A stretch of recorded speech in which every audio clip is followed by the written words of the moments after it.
Hi friends, welcome to M G time. ഇന്ന് നമ്മൾ തയ്യാറാക്കാൻ പോകുന്നത് ഓണ സ്പെഷ്യൽ സദ്യയിലെ ഏറ്റവും പ്രിയപ്പെട്ട നാടൻ രുചികളിൽ ഒന്നായ നല്ല ക്രിസ്പിയായ നല്ല ടേസ്റ്റി ആയിട്ടുള്ള ശർക്കര വരട്ടിയാണേ. നിങ്ങൾക്ക് ഇതിനു മുമ്പ് ശർക്കര വരട്ടി പെർഫെക്റ്റായിട്ട് കിട്ടിയിട്ടില്ല എന്നുണ്ടെങ്കിൽ ഇതേപോലെ ഒന്ന് ട്രൈ ചെയ്ത് നോക്കൂ, ഉറപ്പായും പെർഫെക്റ്റായി കിട്ടും. അപ്പോൾ അതെങ്ങനെയാണ് തയ്യാറാക്കുന്നതെന്ന് കണ്ടു നോക്കാം. അതിനെ ഞാനിവിടെ ആദ്യം തന്നെ 4 പച്ച നേന്ത്രക്കായ എടുത്തിട്ടുണ്ട്. നന്നായിട്ട് മൂത്ത കാ നോക്കി വേണം നമുക്ക് ശർക്കര വരട്ടി ഉണ്ടാക്കാനായിട്ട് എടുക്കേണ്ടത്.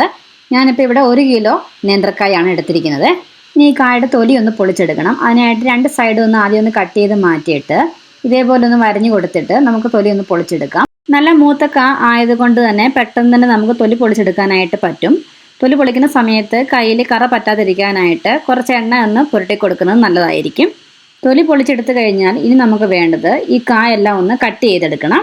കായകൾ വറുത്തെടുക്കുമ്പോൾ ശ്രദ്ധിക്കേണ്ടത് നന്നായിട്ട് ക്രിസ്പി ആവണം. കടിച്ചാൽ പൊട്ടുന്ന രീതിയിൽ വേണം വറുത്തെടുക്കാനായിട്ട്. അധികം കട്ടിയായി കടിച്ചാൽ പൊട്ടാത്ത രീതിയിൽ വറുത്തെടുക്കരുത്. അതിന് അരിയുമ്പോൾ മുതൽ തന്നെ ശ്രദ്ധിക്കണം. ഒരേ കനത്തിൽ വേണം ഇത് അരിഞ്ഞെടുക്കാനായിട്ട്. നീളം കൂടിയാലും കുറഞ്ഞാലും കുഴപ്പമില്ല, പക്ഷെ ഒരേ കനത്തിലായിരിക്കണം. എങ്കിൽ മാത്രമേ അത് ഒരേപോലെ മൂത്ത് വരികയുള്ളൂ. കാ നടുകെ ഒന്ന് മുറിച്ചതിന് ശേഷമാണ് കട്ട് ചെയ്ത് എടുത്തിരിക്കുന്നത്. ഈ ഒരു കട്ടിയിൽ വേണം അരിഞ്ഞെടുക്കാനായിട്ട്. ഇതിൽ കൂടുതൽ കനം വേണ്ട. ഈ ഒരു വലുപ്പത്തിൽ വേണം ഇതൊന്ന് കട്ട് ചെയ്തെടുക്കാനായിട്ട്.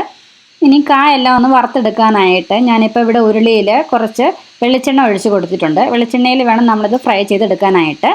വെളിച്ചെണ്ണയൊക്കെ നന്നായിട്ട് ചൂടായി വരുമ്പോൾ നമ്മൾ അരിഞ്ഞു വെച്ചിരിക്കുന്ന കാ ഇതിലേക്ക് ഇട്ട് കൊടുക്കാം. കുറേശ്ശായിട്ട് ഇട്ട് കൊടുക്കാം.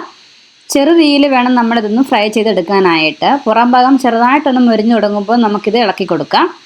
കാ നന്നായിട്ട് മൂത്ത് വരാനായിട്ട് കുറച്ചധികം സമയം തന്നെ എടുക്കും. അപ്പോൾ അതുകൊണ്ട് ലോ ഫ്ലെയിമിൽ തന്നെ വേണം നമ്മളിതൊന്ന് ഫ്രൈ ചെയ്തെടുക്കാനായിട്ട്. കാ മൂത്ത് കിട്ടിയെങ്കിൽ മാത്രമേ ശർക്കര വരട്ടിയും റെഡിയായി കിട്ടത്തുള്ളൂ. അപ്പോൾ ഈ കാര്യങ്ങളൊക്കെ ശ്രദ്ധിച്ചാലും നമ്മുടെ ഉപ്പേരി നല്ല മൊരിഞ്ഞ് നമുക്ക് കിട്ടും. ഇനി ഉപ്പേരി നന്നായിട്ട് മൊരിഞ്ഞിട്ടുണ്ടോ എന്നറിയാനായിട്ട് ഇതേപോലെ ഒന്ന് പൊട്ടിച്ച് നോക്കിയാലും മതി. ഇപ്പോൾ ഇതിൻ്റെ ഉള്ളിലൊക്കെ നന്നായിട്ട് മൊരിഞ്ഞ് വന്നിട്ടുണ്ട്. ഇത് മതി. ഈ സമയമാകുമ്പോൾ നമുക്കിത് എണ്ണയിൽ നിന്നും കോരി വേറൊരു പാത്രത്തിലേക്ക് മാറ്റി കൊടുക്കാം. ഞാനിപ്പോൾ ഇവിടെ ഇത് 2 പ്രാവശ്യമായിട്ടാണ് ഇതൊന്ന് വറുത്തെടുക്കുന്നത്. ഇപ്പോൾ ഇവിടെ കായെല്ലാം ഒന്ന് ഫ്രൈ ചെയ്തെടുത്തിട്ടുണ്ട്. ഇനി ഈ കാ നന്നായിട്ടൊന്ന് തണുക്കണം. തണുത്തതിന് ശേഷം മാത്രമേ ഇത് ശർക്കര വരട്ടാവുള്ളൂ. അപ്പോൾ നന്നായിട്ട് തണുത്ത് വരട്ടെ, അതുവരെ ഒന്ന് വെയിറ്റ് ചെയ്യുക. ഇനി ഇതിലേക്ക് വേണ്ട പൊടി ഒന്ന് റെഡിയാക്കി എടുക്കണം. അതിനായിട്ട് ഒരു മിക്സഡ് ജാറിലേക്ക് 1/2 ടീസ്പൂൺ ചെറിയ ജീരകം ഇട്ട് കൊടുക്കാം. 1/4 ടീസ്പൂൺ ഏലക്കയുടെ കുരു ഇട്ട് കൊടുക്കാം. 1/4 ടീസ്പൂണിൻ്റെ പകുതി കുരുമുളക്, ഒരു ചെറിയ കഷ്ണം ചുക്ക് എടുത്തിട്ടുണ്ട്. ഒന്ന് ചെറുതായിട്ടൊന്ന് ചതച്ചെടുക്കാം. ഇനി ചതച്ചെടുത്ത ചുക്ക് നമുക്ക് മിക്സഡ് ജാറിലേക്ക് ഇട്ട് കൊടുക്കാം. ഇനി ഇതിലേക്ക് 2 ടേബിൾ സ്പൂൺ പഞ്ചസാര ഇട്ട് കൊടുക്കാം. ഇനി നന്നായിട്ടൊന്ന് പൊടിച്ചെടുത്തിട്ട് വരാം. ഇപ്പോൾ അങ്ങനെ ശർക്കര വരട്ടിക്കുള്ള പൊടി ഇവിടെ റെഡി ആയിട്ടുണ്ട്. ഇനി ഇതേപോലെ ഒരു പാത്രത്തിലേക്ക് 300 ഗ്രാം ശർക്കര ഇട്ട് കൊടുക്കാം. ഞാനിവിടെ ശർക്കര പൊടിയാണ് എടുത്തിരിക്കുന്നത്. ഇനി ഇതിലേക്ക് 1/2 കപ്പ് വെള്ളം ഒഴിച്ച് കൊടുക്കാം. ഇനി ഈ ശർക്കര നന്നായിട്ടൊന്ന് ഉരുക്കിയെടുക്കണം. ഇപ്പോൾ ഇവിടെ ശർക്കര നന്നായിട്ടൊന്ന് ഉരുക്കിയെടുത്തിട്ടുണ്ട്.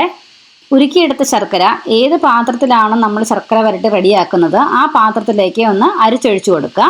ഇനി ഈ ശർക്കര പാനിയിലെ വെള്ളമൊക്കെ ഒന്ന് വറ്റി ചെറുതായിട്ടൊന്ന് കുറുകി വരും. അതുവരെ ഒന്ന് വെയിറ്റ് ചെയ്യുക.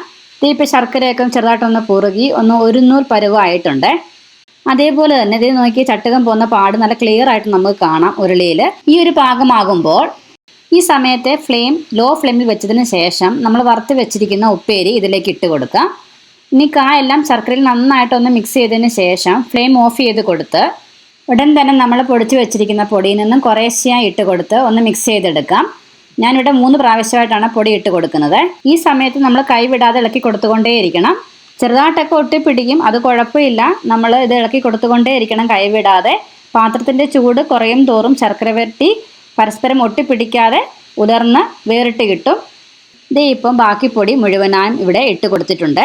ഇതെല്ലാം നമ്മൾ ആ ഒരു കറക്റ്റ് ടൈമിൽ ചെയ്യുവാണെങ്കിൽ ശർക്കര വരട്ടി നല്ല പെർഫെക്റ്റ് ആയിട്ട് നമുക്ക് കിട്ടും.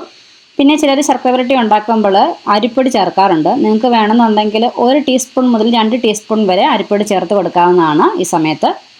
ഞാനിപ്പോൾ ഇവിടെ അരിപ്പൊടി ചേർത്ത് കൊടുത്തിട്ടില്ല. അരിപ്പൊടി ചേർക്കുകയാണെങ്കിൽ നമ്മുടെ ഈ ഒരു ശർക്കര വരട്ടിക്ക് ചെറുതായിട്ടൊന്ന് കളറൊന്ന് മങ്ങിപ്പോകും. ശർക്കര വരട്ടി പെർഫെക്റ്റായി കിട്ടാനായിട്ട് ശ്രദ്ധിക്കേണ്ട കാര്യങ്ങൾ: കാ വറുക്കുന്ന സമയത്ത് തീ വളരെ കുറച്ചിട്ട് കാ നന്നായിട്ട് മൂപ്പിച്ചെടുക്കണം. കൂടാതെ ശർക്കര പാനിയുടെ ആ ഒരു പാകം കറക്റ്റ് ആയിരിക്കണം. പിന്നെ ശർക്കര പാനിയിൽ കാ ഇടുന്ന സമയത്ത് നന്നായിട്ട് തണുത്തതിന് ശേഷം മാത്രമേ കാ ഇടാവുള്ളൂ. ഈ കാര്യങ്ങളൊക്കെ ശ്രദ്ധിച്ചാൽ ശർക്കര വരട്ടി ഇതേപോലെ നല്ല പെർഫെക്റ്റ് ആയിട്ട് ഉണ്ടാക്കിയെടുക്കാനായിട്ട് പറ്റും. കൂടാതെ ശർക്കര വരട്ടി നന്നായിട്ടൊന്ന് ഉലർന്ന് പരസ്പരം ഒട്ടിപ്പിടിക്കാതെ വരുന്നത് വരെ കൈവിടാതെ ഒന്ന് ഇളക്കി കൊടുത്തുകൊണ്ടേയിരിക്കണം. ആ ഒരു കാര്യം കൂടെ ശ്രദ്ധിക്കണം. അങ്ങനെ നമ്മുടെ നല്ല ടേസ്റ്റി ആയിട്ടുള്ള നല്ല ക്രിസ്പി ശർക്കര വരട്ടി ഇവിടെ റെഡി ആയിട്ടുണ്ട്. ഞാൻ പറഞ്ഞ ഒരു കുറച്ച് കാര്യങ്ങൾ മാത്രം ശ്രദ്ധിച്ചാൽ മതി. അങ്ങനെയാണെങ്കിൽ നമുക്ക് വീട്ടിൽ തന്നെ പെർഫെക്റ്റ് ആയിട്ട് ശർക്കര വരട്ടി റെഡിയാക്കി എടുക്കാനായിട്ട് പറ്റും. അപ്പോൾ വീഡിയോ ഇഷ്ടമായെങ്കിൽ ലൈക്ക് ചെയ്യാനും ഷെയർ ചെയ്യാനും മറക്കരുത്. ഈ ഓണത്തിന് ഇതേപോലെ ഒന്ന് ട്രൈ ചെയ്ത് നോക്കണേ. ട്രൈ ചെയ്ത് നോക്കിയിട്ട് ഫീഡ്ബാക്ക് അറിയിക്കാനായിട്ട് മറക്കരുത്. കൂടാതെ ഇതേപോലെയുള്ള റെസിപ്പികൾക്കായി ചാനൽ മറക്കാതെ ഒന്ന് സബ്സ്ക്രൈബ് കൂടെ ചെയ്തേക്കണേ.